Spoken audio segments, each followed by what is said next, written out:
سطحوں پہ، امپورٹ اور مینوفیکچرنگ، دو سطحوں پہ جب وصول ہو جاتا ہے تو پھر یہ دوہری تہری ڈاکومنٹیشن، یہ بلیک میلنگ، یہ رشوت، یہ پوائنٹ آف سیل، یہ تاجروں کو تنگ کرنا، یہ نوٹسز بھیجنا، یہ دکانیں سیل کرنا، یہ تذلیل کرنا، یہ کسی صورت ہمیں قابل قبول نہیں ہے۔ اسی طریقے سے میں یہ بات بھی کہوں گا کہ income tax, sale tax, withholding tax, یہ سب کچھ لینے والے حکمران وہ 4000 سی سی کی گاڑی میں ایک مجسٹریٹ آلو اور پیاز کا ریٹ چیک کرنے آتا ہے۔ شرم آنی چاہیے ان کو کہ جو 4000 سی سی کی گاڑیوں پر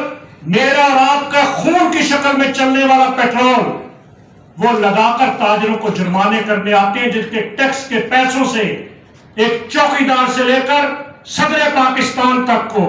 اور ایک عدالت کے منشی سے لے کر چیف جسٹس آف پاکستان کو، ایک سپاہی سے لے کر چیف آف آرمی سٹاف کو تنخواہیں ملتی ہیں، ان کی تذلیل کرنے آتے ہیں۔ اب یہ تذلیل نہیں چلے گی۔